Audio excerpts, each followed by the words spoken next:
ఓం శ్రీ మహాగణాధిపతియే నమః. శ్రీ గురుభ్యో నమః. మహాసరస్వతియే నమః. హరి ఓం. ఈరోజు అత్యంత అద్భుతమైనటువంటిది ఏకాదశి గురించి మనం తెలుసుకొని తరిద్దాం. ఏకాదశి నామం పలికినంత మాత్రం చేత, విన్నంత మాత్రం చేత యమకింకరులు కూడా దగ్గరకు చేరలేరు. ఆ దరిదాపులకు కూడా వాళ్ళు దరి చేరలేరు. ఏకాదశి అంత మహత్తరమైనటువంటిది, అత్యంత పవిత్రమైనటువంటిది. శ్రీ మహావిష్ణువు కూడా ఏకాదశి అంటే మహాప్రీతి. ఈ ఏకాదశుల గురించి పద్మపురాణంలోను, నారద పురాణంలోను, విష్ణు పురాణంలోను విశేషంగా చెప్పబడినది. ఈ ఏకాదశుల్లో పుష్యమాసంలో శుక్లపక్షంలో వచ్చే ఏకాదశికి పుత్రద ఏకాదశి, వైకుంఠ ఏకాదశి, ముక్కోటి ఏకాదశిగా ప్రసిద్ధిగాంచినది. ముందుగా మనం ఈ ఏకాదశుల గురించి కొంచెం తెలుసుకుందాం. మనది చాంద్రమాన ప్రకారం మనం ఈ మాసాలు అవి మనకి ఏర్పడతాయి. తెలుగు వాళ్ళందరికీ కూడా చంద్రమాన ప్రకారమే లెక్కించబడుతుంది. ఉదాహరణకి చిత్తా నక్షత్రం గనక పౌర్ణమి రోజు గనక ఉంటే దానిని చైత్ర మాసము అని చెప్పి అంటుంటారు. విశాఖ నక్షత్రం వైశాఖ మాసంలో పౌర్ణమి రోజు కనుక ఉంటే దానిని వైశాఖ మాసము అని చెప్పి పిలుస్తారు. ఉత్తరాషాఢ, పూర్వాషాఢ నక్షత్రాలలో ఏదైనా సరే పౌర్ణమి రోజు కనుక ఉంటే దానిని ఆషాఢ మాసము అని చెప్పి పిలుస్తారు. కృత్తిక నక్షత్రం పౌర్ణమి రోజు కనుక ఉంటే దానిని కార్తీక మాసము అని చెప్పి పిలువబడుతుంది. చాలా మంది కార్తీక మాసము అంటూ ఉంటారు. కానీ కార్తీక రీకి దీర్ఘం లేదు. ఎందుకంటే కృత్తిక అన్నప్పుడు తాకి దీర్ఘం లేదు. కృత్తిక అంటే అక్కడ కార్తీక అనాలి. కనుక కృత్తిక నక్షత్రం కనుక మనం కార్తీక మాసం అని చెప్పి పిలుచుకోవాలి. ఈ 12 మాసాల్లోనూ కూడా శుక్లపక్షంలోను, కృష్ణపక్షంలోను ఏకాదశులు 2 వస్తాయి. 12 మాసములకి కూడా 12 రోజుల 24 ఏకాదశులు. ఇవి కాకుండా అధిక మాసాల్లో కూడా అప్పుడప్పుడు 2 ఏకాదశులు వస్తూ ఉంటాయి. వెరసి 26 ఏకాదశులు. అధిక మాసంలో వచ్చేటటువంటి ఏకాదశులు కూడా అత్యంత పవిత్రమైనవి. ముందుగా మనం పుత్రద ఏకాదశి గురించి మనం చెప్పుకొని తరిద్దాం. కృతయుగ కాలంలో పుత్ర సంతానం కావాలనుకునే వాళ్ళకి పుత్రత ఏకాదశిని పుష్యమాసంలో శుక్లపక్షంలో వచ్చేటటువంటి ఏకాదశిని పుత్రద ఏకాదశి అని చెప్పి పిలిచేవాళ్ళు. ఇది ఏ విధంగా చేయాలి, ఎలా చేయాలి అనేది క్లుప్తంగా మనం వివరించుకుందాం. ఈ పుత్రద ఏకాదశి నాడు సూర్యోదయానికి ముందే నిద్ర లేవాలి, స్నానం ఆచరించాలి, చక్కగా భగవన్ నామస్మరణ చేసుకోవాలి, శ్రీమన్నారాయణని పూజించుకోవాలి. అదే విధంగా గుడికి కూడా వెళ్ళి అక్కడ విష్ణుమూర్తిని మనం కృష్ణ పరమాత్మని గాని, వెంకటేశ్వర స్వామిని గాని, శ్రీ రామచంద్ర ప్రభువుని గాని, నరసింహస్వామి వారిని గాని మనము చక్కగా కొలుచుకోవాలి. ఆ రోజు రాత్రంతా కూడా జాగరణ ఉండాలి. జాగరణ చేసిన తర్వాత మరుసటి రోజు ద్వాదశి గడియలు ముగియక ముందే చక్కగా పూజ చేసుకొని భోజనం చేయాలి. గురువు గారికి పాదాభివందనం చేసుకోవాలి. వాళ్ళకి పొత్తర అని స్వయం పాక రూపంలో వాళ్ళకి గురువు గారికి ఇచ్చి దక్షిణ తాంబూలాలతో వాళ్ళకి ఇచ్చి సాష్టాంగ దండ ప్రమాణములు చేసి వారి చేత ఆశీర్వచనం తీసుకోవాలి. అదే విధంగా అదే రోజున ద్వాదశి గడియలు ముగిక ముందే ఆవు పాలతో కనుక నివేదన కనుక చేస్తే అటువంటి వాళ్ళు అందరూ కూడా మోక్షానికి చేరుకుంటారు. ఇది బాగా గుర్తుపెట్టుకోండి. ఇప్పుడు మనము ముక్కోటి ఏకాదశి అంటే ఏమిటి, వైకుంఠ ఏకాదశి అంటే ఏమిటి, దాని గురించి కూడా మనం తెలుసుకుని తరిద్దాం. కృతయుగంలో సృష్టి ప్రారంభంలో ఈ భూమండలం అంతా కూడా పాతాళ లోకంలోకి కొట్టుకుని వెళ్లిపోయింది. అప్పుడు శ్రీమన్నారాయణుడు వరాహ రూపము దాల్చి, శ్వేత వరాహ రూపము దాల్చి ఆయన హిరణ్యాక్షుని సంహరించి భూమిని ఉపరితలం మీద నిలబెట్టాడు. అప్పుడు శ్వేతవరాహ స్వామి అనుకున్నారు, నేను తెల్లగా ఉన్నాను, పెద్ద పెద్ద జూలుతో ఉన్నాను, కోరదంతా ఉంది, ముట్టి కూడా ఉంది, కళ్ళన్నీ కూడా చింతనిప్పుల్లా వెలుగుతున్నాయి, నా రూపం నాకే అసహ్యం వేస్తున్నది. కనుక వైకుంఠానికి వెళ్ళి లక్ష్మీదేవి దగ్గర కనుక వెళితే తాను కూడా అసహించుకుంటుంది. ప్రతి భార్యకి కూడా తన భర్త అందంగా ఉండాలని కోరుకుంటుంది. అందుకని నేను ఇప్పుడు వైకుంఠానికి వెళ్ళను అనుకుని ఆయన గరుడుని పిలిచాడు. గరుడు అక్కడికి రెక్కలు రెపరెపలాడించుకుంటూ ఆయన అక్కడికి వచ్చారు. రెక్కలు రెపరెపలాడుతూ వస్తుంటే అది ఏ విధంగా ఉందిట? అష్టాక్షరీ మంత్రం జపించినట్టు ఉందిట. ఓం నమో నారాయణాయ, ఓం నమో నారాయణాయ అనే అష్టాక్షరీ మంత్రాన్ని జపించినట్టుగా ఉందిట. అప్పుడు గరుడుతో, గరుడ, వైకుంఠంలో క్రీడా అనే పర్వతం ఉన్నది, నేను లక్ష్మీదేవి కూడా ఇద్దరూ కూడా అక్కడ దాని మీద విహరించాము, నడుచుకున్నాము, క్రీడించాము కనుక ఆ పర్వతాన్ని అక్కడి నుంచి నీ యొక్క భుజాల మీద పెట్టుకుని, నిలువుగా పెట్టుకుని దానిని అక్కడి నుంచి తీసుకుని వెళ్లి సువర్ణముఖి నదీ తీరాన శ్రీ కాళహస్తి క్షేత్రమందు మేరు పర్వతానికి 1000 మైళ్ళ దూరంలో పెట్టమని చెప్పారు. అప్పుడు లక్ష్మీదేవి, నేను కూడా వస్తాను. అప్పుడు లక్ష్మీదేవి, నేను కూడా ఈ క్రీడా పర్వతం మీద కూర్చొని నేను కూడా వస్తాను. శ్రీమన్నారాయణుని నేను ఎప్పుడు విడిచిపెట్టి ఉండలేదు. వేదాలన్నీ కూడా నన్ను నిత్యానపాయిని అని చెప్పి పిలుస్తూ ఉంటాయి. అపాయిని అంటే సంస్కృతంలో విడిచిపెట్టుట, అనపాయిని అంటే విడిచిపెట్టకుండా ఉండట, నిత్యానపాయిని అంటే ఎప్పుడూ విడిచిపెట్టకుండా ఉండనిది. అందుకని నేను కూడా వస్తాను, నాతో పాటు నీలాదేవి కూడా వస్తుంది. కనుక మా ఇద్దరిని కూడా ఈ పర్వతం మీద కూర్చోబెట్టుకుని దానిని పెకిలించి సువర్ణముఖి నదీ తీరాన శ్రీ కాళహస్తి క్షేత్రమునందు తీసుకువెళ్ళమని లక్ష్మీదేవి కోరటం జరిగింది. అప్పుడు గరుత్మంతుడు వాళ్ళిద్దరిని కూర్చోబెట్టుకుని తన శిరస్సును నిలువుగా పెట్టుకున్నాడు. నిలువుగా పెట్టుకునే దాన్ని శిరోధార్యము అని చెప్పి అంటారు. శిరోధార్యం అంటే ఏమిటంటే, ఉదాహరణకి ఎవరైనా కార్యాలయంలో పనిచేస్తున్నా, కర్మాగారములలో పనిచేస్తున్నా, సంస్థలలో పనిచేస్తున్నా ఆ యజమానులు గాని అధికారులు గాని ఈ వర్క్ అంతా కూడా వారం రోజుల్లో మీరు పూర్తి చేసేయండి, కొత్త ప్రాజెక్టు వర్క్ తీసుకుని వస్తాము అనగానే సిబ్బంది అందరూ కూడా ముక్తకంఠంతో, శిరోధార్యం సార్, మీరు చెప్పిందే మాకు వేదం, మీ మాట జవదాటము అని తమ శిరస్సుని ఇలా ఉంచుతారు. దానినే శిరోధార్యము అని చెప్పి అంటుంటారు.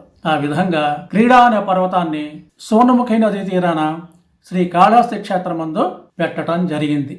అవే శ్రీ శేషాద్రి, గరుడాద్రి, వెంకటాద్రి, నారాయణాద్రి, వృషభాద్రి, వృషాద్రి. ఈ 7 పర్వతములే 7 కొండలుగా మనం పిలుచుకొని ధరిస్తున్నాం. అట్లా మొట్టమొదట తిరుమల క్షేత్రానికి భూమి మీదకి అడుగుపెట్టిన వాళ్ళు ఎవరయ్యా అంటే శ్వేతవరాహ స్వామి. ఆయనతో పాటు లక్ష్మీదేవి కూడా వ్యూహ లక్ష్మీదేవిగా ఆమె ఎడమ భాగాన గుండెల మీద, మహావిష్ణువు గుండెల మీద ఆవిడ ఉంటుంది. అది ఆయన అక్కడికి వచ్చి అక్కడ కొలువై ఉన్నాడు. అదేమి చెక్కినటువంటి శిల్పం కాదు.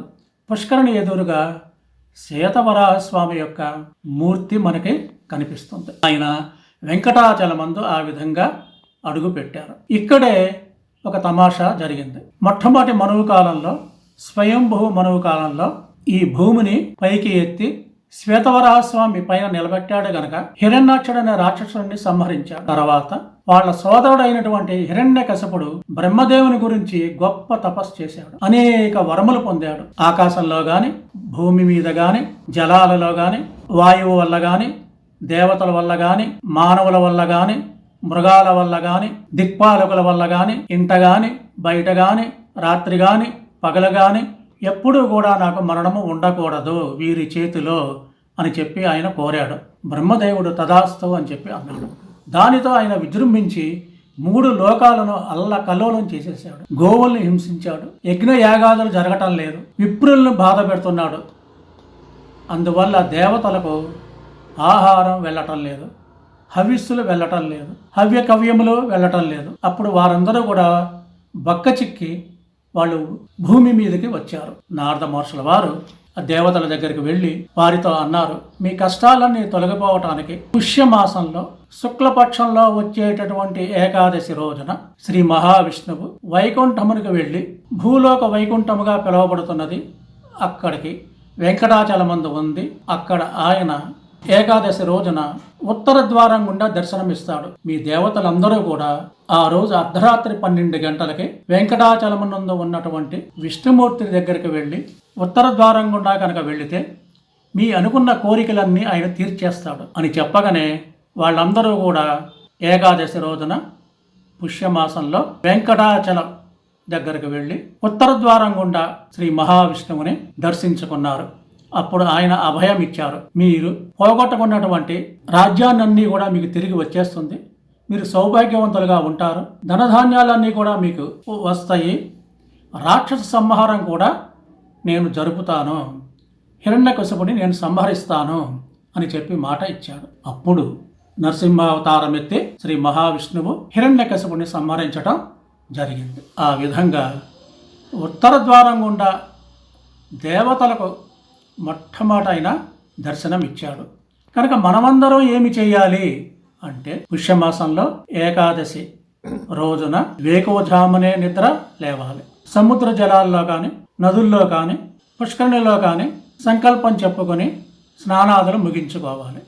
ఒకవేళ అవేవి అందుబాటులో లేకపోతే ఇంటి వద్దనే నుండి కొత్త బకెట్ కానీ, కొత్త కుండ కానీ, కొత్త చెంబు కానీ తీసుకుని పాత నీరు నిల్వన్నప్పటికీ కూడా చక్కగా సంకల్పం చేసుకుని దానిలో చిటికెడు పసుపు, ఆవు పాలు కొంచెం వేసి చేతులు దాని మీద పెట్టి గంగేచ యమునేచ అని మనం కనుక పిలిస్తే సాక్షాత్ గంగాదేవిగా అది మారిపోతుంది. అప్పుడు చక్కగా స్నానమాచరించి తల శుభ్రంగా తుడుచుకుని పొడి బట్టలు కట్టుకుని విఘ్నేశ్వరుణ్ణి పూజించుకోవాలి. ఆచమనాలు అవి చేసుకుని శ్రీ మహావిష్ణువు యొక్క ప్రతిమని పెట్టుకోవాలి. అది వాళ్ళ శక్తి కొలది బంగారంతో కానీ, వెండితో కానీ, రాగితో కానీ, ఇత్తడితో కానీ, లేదా సాలగ్రామం ఉన్న అటువంటివి పెట్టుకోవాలి. చక్కగా వాటికి గంధము అది రాయాలి. పసుపు, బొట్టు ఇవన్నీ పెట్టుకోవాలి. వీళ్ళు కూడా వాళ్ళ వాళ్ళ ఆచారాలను బట్టి విభూది రేఖలు, బొట్టు ఇటువంటివి పెట్టుకుని వాళ్ళు అష్టోత్తర శతనామములు అని ఉంటాయి. అష్ట ప్లస్ ఉత్తరము. అష్ట అంటే 8, ఉత్తరము అంటే అధికం. ఎంత అధికం? 100 కంటే 8 అధికం. కనుక దాన్ని అష్టోత్తర శతనామములు అని చెప్పి పిలుస్తారు. ఆ అష్టోత్తర శతనామములతో చక్కగా తులసి దళాలతోనూ మారేడు దళాలతోనూ పూజించాలి, అర్చన చెయ్యాలి. తర్వాత పంచామృతాలు అని ఉంటాయి. పంచామృతాలతో అభిషేకం చేసుకోవాలి. ఆ పంచామృతాలు ఆవు పాలు, ఆవు పెరుగు, ఆవు నెయ్యి, తేనె, పంచదార లేదా బెల్లము వీటితో మిశ్రమాన్ని కలిపి అభిషేకం చేయాలి. అభిషేకం చేసిన తర్వాత వచ్చినటువంటి ఆ తీర్థాన్ని ఒక గిన్నెలో పోసుకోవాలి. దానిని వచ్చినటువంటి భక్తులకి తీర్థంగా ఇవ్వాలి, తాము స్వీకరించాలి. ఈ విధంగా కనుక ఎవరైతే చేస్తారో అటువంటి వారు అందరూ కూడా వైకుంఠంలో మందాకిని నదిలో మునిగి స్నానం చేసి ఆ జలాన్ని తీసుకుంటే ఎంత పుణ్యం వస్తుందో, శ్రీ మహావిష్ణువు యొక్క పాదాల నుండి వచ్చినటువంటి గంగలో దానిలో స్నానం చేసి దానిని తీర్థంగా పుచ్చుకుంటే ఎంత పుణ్యం వస్తుందో అంతకంటే పుణ్యం ఎక్కువ వస్తుంది ఈ పంచామృతాల్ని మనం తీర్థప్రసాదాలుగా తీసుకుంటే. తర్వాత ఆ రోజంతా కూడా ఉపవాసం ఉండాలి. చేసుకోలేనటువంటి వాళ్ళు అటువంటి వాళ్ళు పలహారం ఏమైనా సేవించవచ్చు. పలహారము అంటే పళ్ళు మొదలగునవి. రాత్రంతా కూడా జాగారం చెయ్యాలి. తర్వాత దేవాలయానికి వెళ్ళి అక్కడ కూడా శ్రీ మహావిష్ణువుని గాని, శ్రీ రామచంద్ర ప్రభువు గాని, నరసింహస్వామి గాని, శ్రీకృష్ణ పరమాత్మ గాని ఎవరినైనా సరే భక్తితో అక్కడ కూడా కొలిచి పంచామృతాలతో అక్కడ కూడా మనం అభిషేకించుకోవాలి. తర్వాత అన్నాన్ని భిన్నంగా మనం తయారు చేసుకోవాలి. దానిని ఉప్పిడి పిండి అని చెప్పి అంటుంటారు. అది కూడా స్వల్పంగా మాత్రమే తీసుకోవాలి. ఆ రోజు సాయంత్రం అంతా కూడా భాగవత కథలు వినాలి. శ్రీ మహావిష్ణువు 22 అవతారాలు ఎత్తాడు. దానికి సంబంధించిన కథలను చక్కగా వినాలి. ఈ విధంగా కనుక చేస్తే వీళ్ళందరూ కూడా వైకుంఠానికి చేరుకుంటారు. ఆ పుణ్యఫలాన్ని ఆదిశేషుడు కూడా వర్ణించలేడు. ఈ విధంగా చక్కగా ఆ ఏకాదశి రోజున పర్వదినాన ఇవన్నీ చేసుకోవాలి. ముఖ్యంగా ఆ రోజున హరికీర్తనలు, హరినామములు ఇవన్నీ కూడా మనం చెప్పుకొని తరించాలి. ఏదైనా ఇంట్లో పిల్లి కానీ, కుక్క కానీ అక్కడికి వచ్చి ఉంటే అవి కూడా ఈ హరికీర్తనలలో, హరినామములలో ఏదైనా విన్నంత మాత్రం చేత అవి కూడా మోక్షానికి చేరుకుంటాయి. ఆ విధంగా ప్రతిసారి కూడా శ్రీమన్నారాయణ్ణి భక్తి శ్రద్ధలతో ఆరాధించాలి, పూజించాలి, ఆయన్ని కొలుచుకోవాలి. ఆ రోజు చేయకూడని పనులు కొన్ని ఉన్నాయి. అవి ఏమిటంటే సురాపానం గావించకూడదు, మాంసభక్షాదులు తినకూడదు, ధూమపానం చేయకూడదు, భార్యాభర్తలు కలవకూడదు. వీటిల్లో ఏ తప్పు చేసినా కూడా ఏకాదశి రోజున 1000 జన్మల పాప ఫలాన్ని మన వెంట పడుతుంది. దాని నుండి ఎవ్వరూ కూడా తప్పించుకోలేరు. నీచ జన్మలు ఎత్తవలసి వస్తుంది. అనేక రోగుల రష్టాలతో మనం బాధపడవలసి వస్తుంది. అది మహాపాతకాల కంటే ఎక్కువ. కనుక అటువంటివి ఏవి చెయ్యమాకండి. బ్రహ్మచారి తత్వాన్ని పాటించండి. భూమి మీద దర్భలు వేసుకొని పరుపు మీద కాకుండా అక్కడ పడుకోండి. ఈ విధంగా కనుక చేస్తే 3 కోట్ల మంది దేవతలు ఆ రోజున వెంకటాచలం వెళ్ళి ఆ ఉత్తర ద్వారం గుండా దర్శించుకున్నారు. ఇప్పుడు మనమందరం కూడా అక్కడికి వెళ్ళి ఉత్తర ద్వారం గుండా మనం శ్రీమన్నారాయణని దర్శించుకొని ప్రార్థన చేసి అభిషేకించుకుంటే ఆ పుణ్యఫలంతో పాటు దేవతలు అక్కడికి వచ్చి వాళ్ళ యొక్క ధూళి అక్కడ పడింది కనుక దేవతల యొక్క అనుగ్రహంతో పాటు శ్రీమన్నారాయణ అనుగ్రహం కూడా కలుగుతుంది. మనకి కావలసినవన్నీ కూడా శ్రీమన్నారాయణుడు ఇచ్చేస్తాడు. తర్వాత చిట్ట చివర మన మోక్షము లభిస్తుంది. ఇహమనందు కావలసిన కోరికలన్నిటినీ కూడా నెరవేరుస్తారు. ఇటువంటి అద్భుతమైనటువంటిది. ఈ విధంగా 3 కోట్ల మంది దేవతలు అక్కడికి వచ్చి దర్శించుకున్నారు కనుక దానికి ముక్కోటి ఏకాదశి అని. వైకుంఠ ఏకాదశి అంటే వైకుంఠం నుంచి శ్రీమన్నారాయణుడు అక్కడికి వచ్చి వెలిశాడు. దానిని భూ వైకుంఠంగా పేర్కొనబడింది. అందువల్ల ఇటు వైకుంఠము 3 కోట్ల మంది దేవతలు అక్కడికి వచ్చి కొలువై ఉన్నారు కనుక వైకుంఠ ఏకాదశి అని, ముక్కోటి ఏకాదశి అని, తర్వాత పుత్రద ఏకాదశి అని ప్రసిద్ధికెక్కింది. కనుక ప్రతి సంవత్సరం కూడా ఆ విధంగా ఏకాదశి రోజున ఉత్తర ద్వారం గుండా దర్శించుకుని పునీతులు అవ్వండి. స్వస్తి.